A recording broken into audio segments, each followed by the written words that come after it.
Hi crochet friends, welcome back or welcome if you're new to my channel. I'm Maggie and this is Maggie May Crochet. In this video I'm going to be showing you how to do the moss stitch, also called the linen stitch. This is a very beginner friendly pattern. We'll be making washcloths. This is the second in the series for Washcloth Wednesdays. I'll also be showing you how to change colors by carrying your yarn through your work.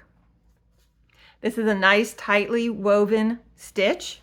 It can be used for blankets or washcloths or sweaters, just anything that you want a nice tight woven stitch. So to make these washcloths, you'll need 100% cotton yarn. I'm using this Peaches and Cream from Walmart and this Lily's Sugar and Cream.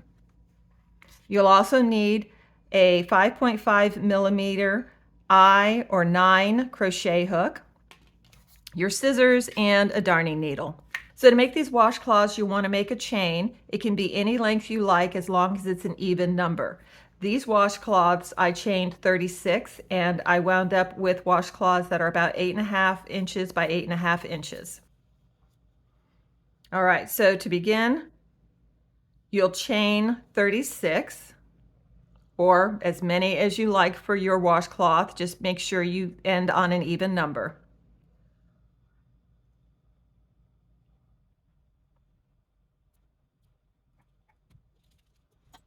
So I have 36 chains. My first stitch is going to be placed into the 4th chain from my hook.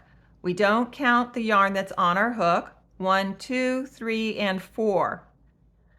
Now you can place your stitch into your chain from the front. I like to place my stitches into the back bumps of my chain. 1, 2, 3, 4. Into that 4th chain, we're going to place a single crochet. A single crochet is placing your hook into your chain,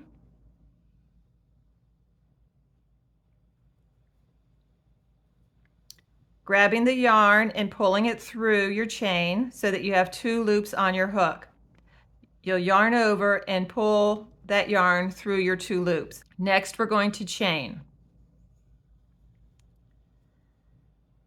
We're going to skip 1 chain and place our hook into the next chain. Yarn over, pull through, yarn over, pull through to create another single crochet. Then we chain 1. We skip the next chain, place your hook into the next chain, pull through, create a single crochet, and chain 1. We're skipping this chain, we're going into the next with a single crochet,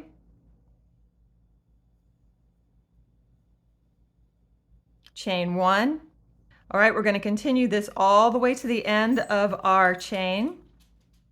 We should end on a single crochet. I'll meet you there. Okay, I'm coming up on my last 2 stitches. Remember, we're skipping a chain in between, and my last stitch should be a single crochet on the end.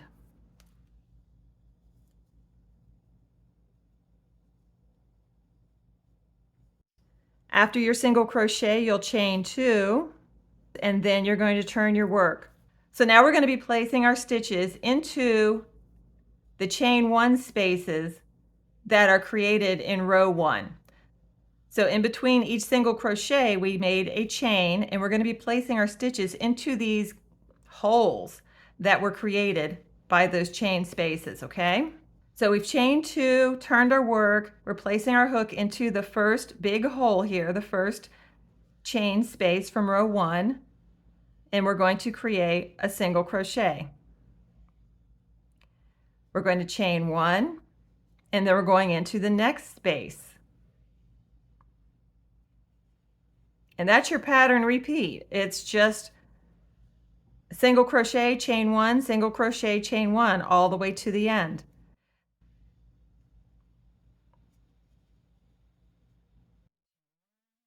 One thing I want to point out is if you get distracted or aren't sure what stitch you just made, if you look at the yarn on your hook, if you see 2 loops on the yarn, that's a single crochet. I'll do my chain next and you'll see the difference.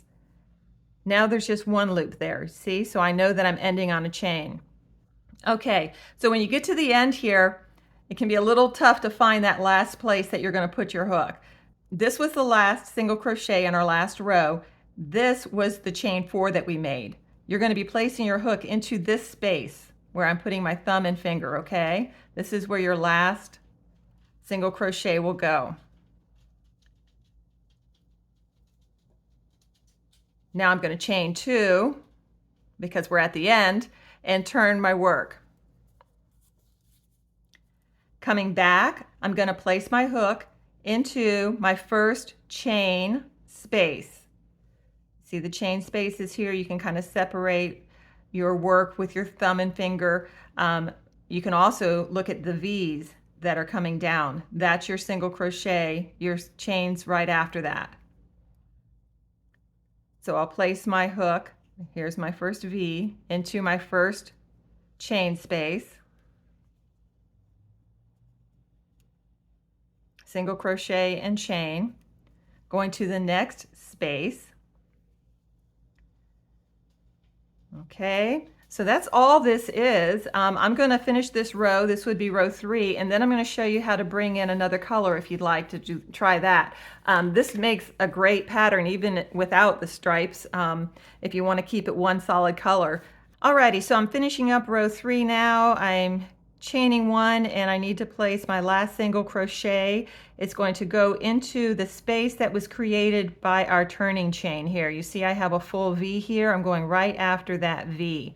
Now, since I'm going to be adding a new color, let me show you how we're going to do that. You place your hook into your space and draw up your yarn. Okay, now we're going to add in the next color. So you'll take whatever color yarn you're going to be using and place it on your hook. And we're going to pull this yarn through those 2 loops.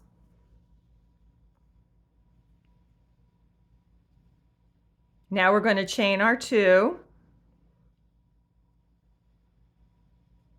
and turn our work.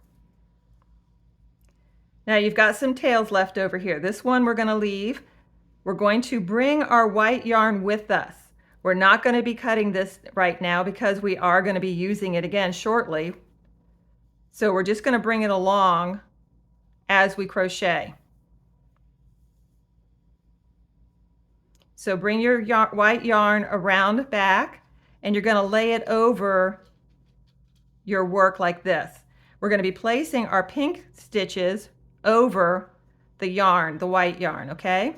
So we're going to continue to do what we've done all along. We're just going to be making single crochets and chains, just placing them over the white yarn that we're going to carry along with us, okay? So that was my single crochet, chain 1, placing my hook into the next chain space, single crochet, and chain 1.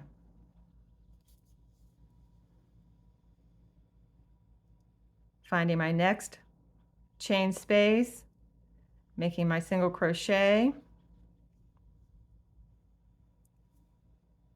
and chaining 1.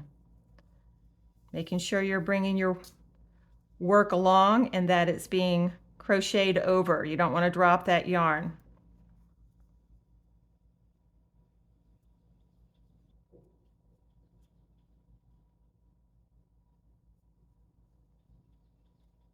Okay, so you're just going to continue this until you get to the end. When we get to the end, I will show you what we're going to do next. For these washcloths, I did a row of color, a row of white, then a row of color again. Okay, I'm coming up to the end. I'm going to turn my work over to make sure I didn't drop that white yarn anywhere. I've kept it along the whole way. One thing you might want to do is just give your work a little tug, and that's going to help lay this carried yarn a little flatter and make sure that it is evenly distributed so that it's not pulling on your work anywhere. Okay, so now we're going to be placing our last single crochet with the pink, see, I need to put a chain there. I've got 2 loops. I need just 1. There's my chain. Now this is that last single crochet that can be sometimes hard to find where to place it because of this turning chain. It's a little tight. Again, using your fingers, just kind of give it a little wiggle and you'll be able to separate that turning chain from your last single crochet. You're going to place your you're going to place your hook into this space, yarn over, pull through. I have 2 loops on my hook. Now I want to put a white row in between my next pink row. So to do that, I'm going to just set the pink row, or put the pink yarn over here, pick up the white yarn, and use it to pull through those 2 loops on my hook. Chain 2, turn my work. Now I want to bring my pink yarn with me because I'm going to be using it again after this row. So I'm going to bring it around and lay it across my work.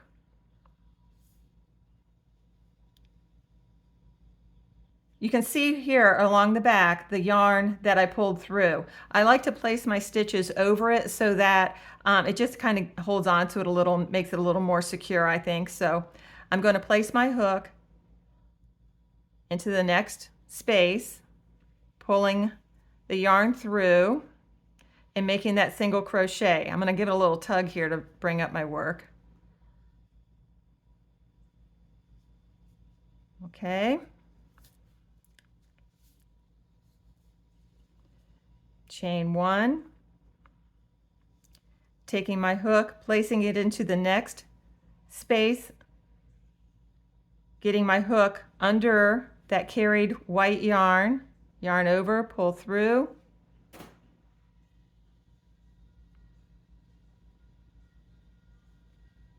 chain 1, taking my hook, placing it into the next chain space, between the yarn that was carried through, yarn over and pull through. Okay, well you can see that I'm starting to get a little bunchy here with my carried pink yarn. So at the end I want to make sure, and you can see it's starting to curve, that's because it's tight. That pink yarn is pulling tightly, so I want to make sure to even things out before I end my row. You don't want your work curling up on you. Now I need to find my turning space to place my last single crochet, and here it is between my turning chain here and my gap. I'm going to place my last single crochet here, and I want to change my yarn again because I want it to be pink again. Now I'm picking up my pink,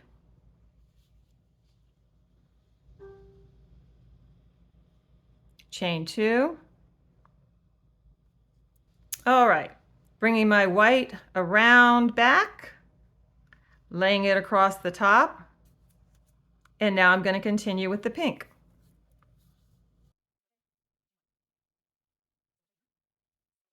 Okay, so that's all there is to it, to changing colors. Once I get to the end, I'm going to switch back to white, then I can cut off my pink and continue on.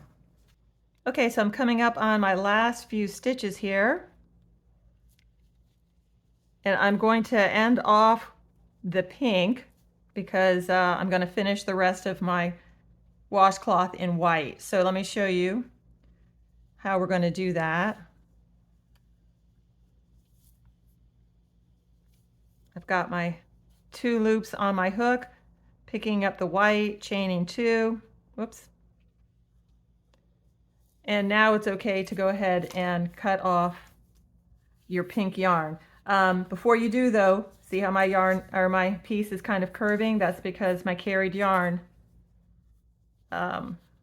is pulling some, so I want to make sure that my stitches are nice and even through there. Okay, now I feel okay about cutting it. Give yourself a nice long tail that we're going to weave in at the end. Carrying your yarn along like this just helps you so that you have less of these ends to weave in when you're done with your work.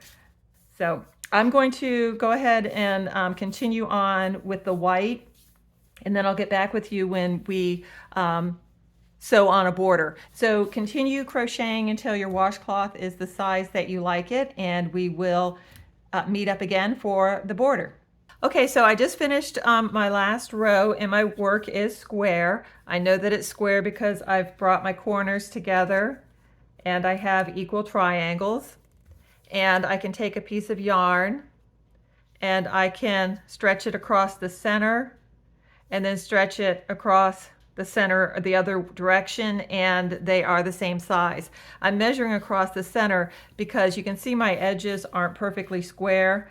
We're going to put a border around to square them up. Now, if you don't want to do a border, you don't have to. I think that this is really cute just the way it is with the edging, but I'll go ahead and show you how to put a border on here in just a minute. First though, we need to sew in these ends.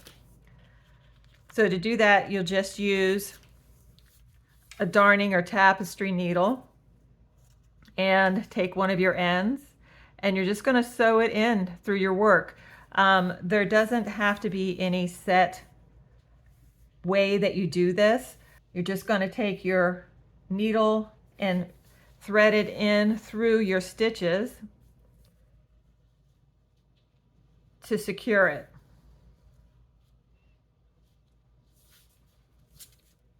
Okay, now the pink, I want to obviously kind of run along my pink thread here, or my pink yarn, so that it doesn't show through as much. And I'm just going to kind of feed it in through my stitches, trying to get the needle through some of the strands of yarn so that it will be more secure. So I'll go through one direction and then I'll take my needle and I'll run it back and around some other stitches in the other direction.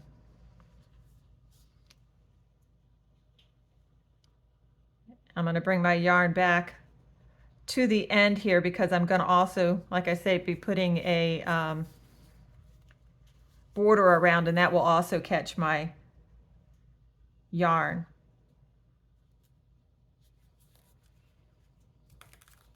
Okay, so I've gone this way and that way and then back up. I think that's pretty secure. I'm going to trim that piece. Then I'll get my other end here. This one I want to bring my yarn up to kind of make it look like it's completing this V here.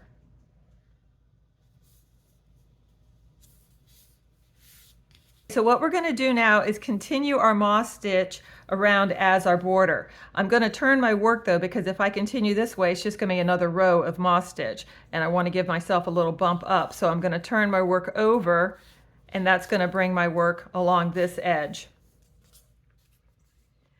Now what you're going to want to do is try to evenly space your stitches across this side here. One way that I like to do it is, if you look, you can see where your V's come through for each row here at the bottom of each V. So I'm going to place my hook at the bottom of each of these V's, and that's going to help space my border out a little more evenly. Okay, so my first V is here, so I'm going to go ahead and put a single crochet there and then chain, single crochet at the base of this V, and chain, single crochet, and chain. There's another V, single crochet, and chain. My dogs must think there's something exciting out there. As I'm filming these videos, you may hear weird clinking sounds and tip-tappy sounds. Those are just my dogs running around at my feet. Their dog bowl is close to where I sit, and it never fails. They want to eat while I'm filming, so you'll hear them in and out of their little bowls or glass bowls. So that's what that little clinking noise is, if you've heard it.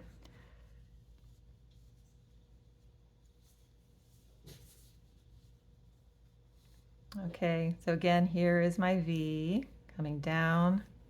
Whoops. And chain, V,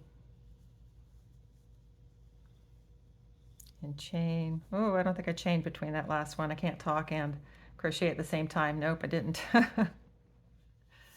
Okay. And you see I have my 2 loops there. I need to chain 1. That is what I missed the last time with chit-chatting.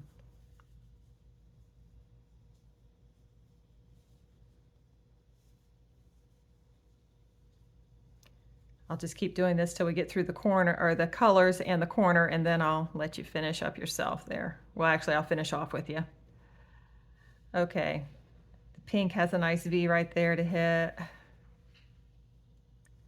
Chain 1, there's the base of that V. Chain 1, V here, and now I'm in the corner. In the corner, we're just going to do 3 single crochets. So that was 1, 2, 3 into the same space. That gets you around the corner. And now we're going along our original row that was a little more spaced out, a little looser. But like I said, I really like that because I think it just gives it a really different look at that bottom edge. All right, so chain 1 and into my nice big space. This is going to be easy this side because you know where to put your needle into those, or your hook into those nice big spaces.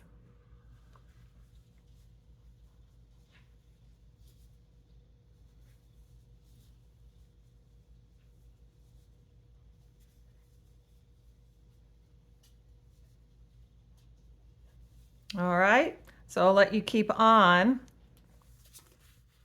doing your moss stitch all the way around. Remember, 3 single crochets in the corner, all the way around, putting your hook in at those V's along this edge, coming along the top, and I'll meet you back at our originating corner.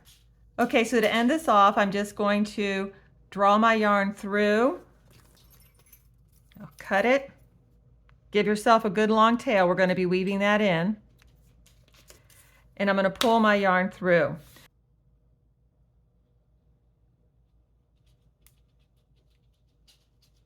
Well, I'm having all kinds of trouble with this yarn here. Okay. And now I want to do kind of an invisible join of my stitches. So I'm going to take my needle and I'm going to place it under the second V, not this one, but this one, the front and back loop of that second V. And then I'm going to take it back to where my needle or my yarn comes out here. I'm going to put it right back into that loop and through my work. Ignore that funky looking end. Oh boy, cotton yarn is, I really love it, but it does want to split a lot, and this definitely did. Okay, so there you go. You can barely see where I joined my yarn. It's called an invisible join. Now I'm just going to take my end. I'm going to actually cut off. No, I'm not. I was going to say I'll cut off this funky end here, but there's nothing worse than having too short of an end to weave in. So just bear with me while I try to get this in nice and neat. So I'm going to take my needle now and just feed it through my work the same way we fed in our other ends. Okay, so there it is. That is our completed moss stitch washcloth, also known as the linen stitch. I think the next stitch we'll work on is the mesh stitch. That should make another nice washcloth for our Washcloth Wednesday series. If you have any questions or comments or a suggestion for another stitch you'd like to learn, please leave them in the comment box below. If you found the video helpful, please consider giving it a like and subscribing to my channel. Thanks very much for watching, and I'll see you next time.